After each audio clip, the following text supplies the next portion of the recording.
Hey everybody, it's Maggie Mulhern. I am here with Wendy Bond, the National Director of Education for Lakme USA.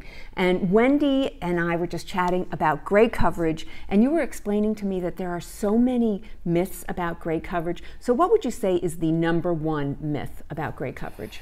So I think sometimes when people think of gray coverage, what they really struggle with is like has to match like. So what I mean is, if you're using an American brand color that is more sheer and reflective, and you're using a more pigmented color, like maybe a European-based color or a German-based color, you're not always going to get a clean match unless you set that client up for those expectations. So when you're using your tools, make sure that you're assessing not just the level, but the amount of pigment in the color and the amount of tonality. Because many times the color will cover, but it's a different type of coverage. So that's one thing to keep in mind. And like with Lakme, for instance, we have 3 different natural bases, and we have 3 different types of color that can give you a versatility of gray coverage. So what about volume of developer? Is there any standard? Is one better than the other? So I think what's also another myth is that, some manufacturers and people teach that you can cover gray with 10 volume. And yes, you can, depending on the texture of the client's hair. But the universal law with all hair color companies is the basic standard is 20 volume for gray coverage, even if you're staying at the same level or going darker. If you really want to get the gray covered, in my opinion, 20 volume is the way to go, even at the same level or 1 level darker, because that gray hair has a thicker layer of cuticle. So a lot of people don't realize that gray hair has a much higher layer of cuticle than natural hair. So how come color people find it's so resistant, gray hair resistant? I think that, again, it goes back to application is a big part. People never want to hear that their application wasn't good. And if you're ever, when I would train my assistants in my salon, and they'd be like, oh, look, the color didn't work here. And I'm like, the color picked out that one little piece of hair and decided it didn't like that one little piece of hair. So, I mean, of course, if somebody has a spot that's 100% white in one area of their hair, and then, 25% gray, you're going to get a different type of coverage. But for the most part, with gray, you really have to apply evenly, consistently, section, and you're always going to get better color processing. And I think also really remembering that it's not enough to really just use an N. Like, of course, you could use a natural N to cover gray, but when you think about it, most manufacturers' N series aren't necessarily really pretty. So unless you really want a 5N hair, you're better off sometimes mixing that 5N with a 5 gold or with a 5 beige or something that's going to give you more natural tonality, because I don't know many people that have a perfect 7N or 5N level hair. No, you've got pretty perfect hair. Okay, what was that little thing you were telling me of that in beauty school that you were taught about putting 30 volume on the root? So there's all kinds of things that you learn, these tips and tricks for covering gray, and some work better than others, and some just make you feel good. So for me, there's one that people still do to this day, and I'm always amazed. They'll talk about taking hydrogen peroxide on a cotton, and you're pre-softening the gray.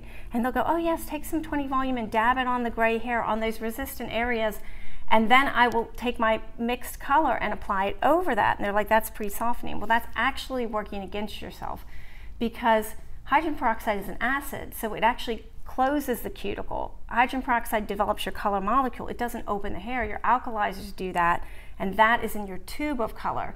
So when you're dabbing that peroxide by itself on the hair, you're actually not helping yourself at all. In fact, you're working against what you're trying to achieve. If you really want to pre-soften the hair, which I don't need to do with our color, but what you would do is you would take color directly out of the tube, which has a higher alkaline content, a higher pH, apply it directly to the hair, and then apply your pre-mixed color over that. Okay, what about heat? Does heat make the colors stay longer? So add durability? So again, I don't want to get beaten up on the internet, but logically is the way I always like to approach things. So when you think about it, I can't think of one single manufacturer of permanent hair color that recommends you put their color under heat. It's just not done. Dye molecules are meant to work at a stable temperature and processing time. So if it's 30 minutes, 35 minutes, whatever your manufacturer recommends, that's the way the color is supposed to be made and supposed to be processed. So when you put it under heat, you're accelerating that chemical reaction of the dye. I think that initially, many times you might get good coverage on day one, but you're not going to get the durability and the tonality of the color that I think you expect. Also, you're definitely going to compromise the hair more because, again, you're working with the natural hair as well as the the chemicals and you're swelling the cuticle more, which is going to lead to more damage and more fading and ultimately not as compromising the integrity of the hair. Okay, so here's a tough one. You have that client who's been coloring her hair and she says, okay, I'm 100% gray under here. I want to go back to my natural color. What are your tips and tricks to making that happen?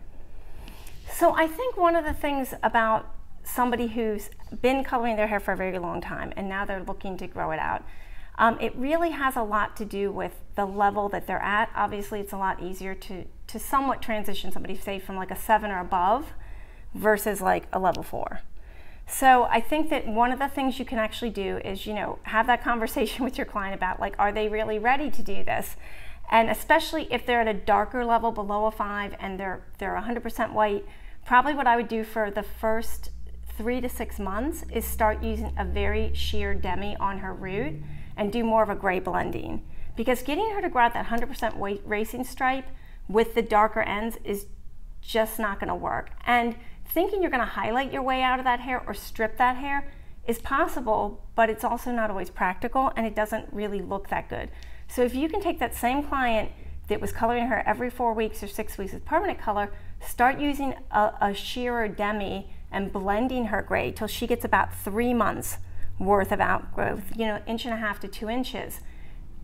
During this entire process, you're no longer going to pull permanent color through the ends. You're going to start to let that color oxidize off.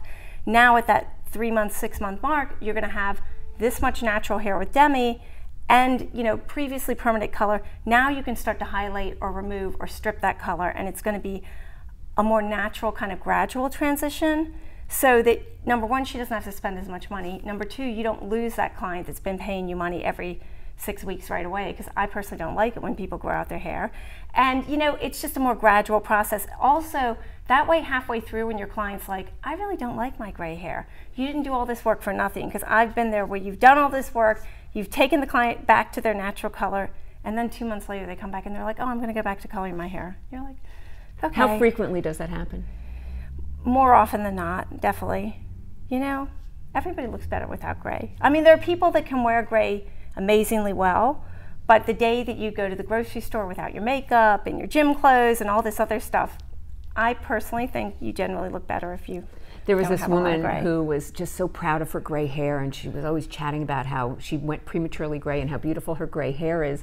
And she was standing to cross the street, and a young man came up and said, can I help you cross the street? She went and had her hair colored that day. She went back to her natural hair color.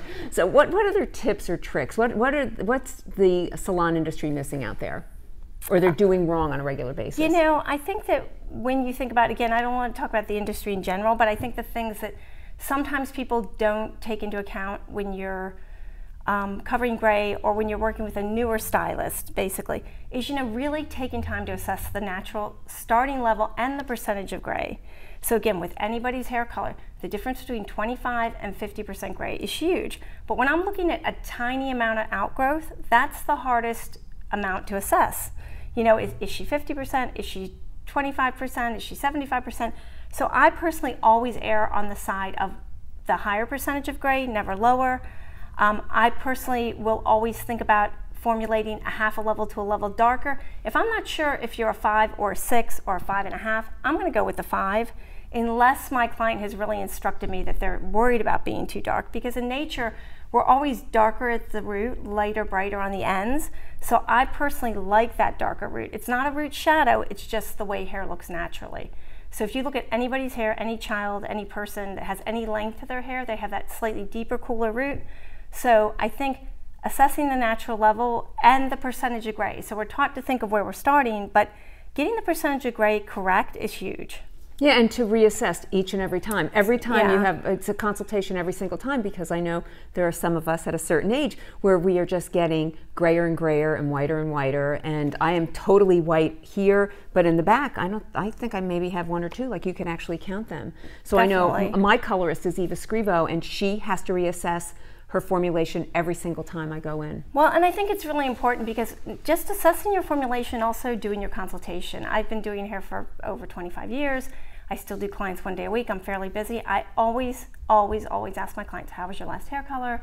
Do you want to do anything differently? I consult with them every single time. I would never dream of pre-mixing my color, even though most likely it's not going to change, because you know that's what your client's paying for. They're paying for your time, your attention, and your professionalism. So it's, you know, you owe it to them, but you owe it to yourself, because you know things do change and you have these gradual shifts. And it also gives you the opportunity to keep your client evolving, because I feel like people like subtle changes, they like little changes, and it makes them sort of stay at the forefront of looking their best versus just having the same hair year after year after year. Not like us. Wendy and I have had the same hair for a while. Yeah, pretty much. It's always some variation of this. But for those of you who know Wendy, what is your formula? Because your hair color is fabulous. So unfortunately, I was really lucky in that I do have that dirty natural level 7 that's very smoky and cool, and everybody's like, can I have your base color? I'm like, no, you can't, because I was born with it. And right now I don't do a base color. I just use the Lakme K Blonde powder, and I use 30 volume because I'm very impatient and lazy, and even though my hair's light, I like to get my highlights on and off. It's like 20 minutes, 25 minutes, I'm done. And then I tone with Lakme Gloss 1020 and some clear, which 1020 is a violet natural. It's really beautiful. It gives you like this white sand kind of color. It's not overly lavender or anything. So, and it's great condition, and it's shiny, and it's healthy looking, and these are foil highlights, right? Yeah, they're foil highlights. And my friend Robin at Progression Salon, I think you know Cindy, she does my color. And the interesting thing is my biggest fear is like soccer mom highlights. So I actually will travel, you know, 200 miles to go get my color done as much as I possibly can, because every third foil is to the scalp, but most of the foils are placed through the mid-shaft and ends because I have so much texture. So I think that's the other thing to keep in mind, is whenever you're placing color throughout the hair, especially for highlights, really assess not just the density, but the texture of what you're working on. I have good texture, but I have a lot of texturizing, which means if you did traditional foils, I would look very stripy here and then wouldn't have this nice pop on the ends. Oh, it's so great. It's wonderful. Thank you so much for this time. I know you're doing a great color thing for us later, so thank you for joining us. And for all of you people out there who are working with your gray, white, decolorized clients, you now are armed with some of the most important information. And be nice. I just told you my opinion. Yeah, that's nice. All right, thank you so much. We'll see you. Bye.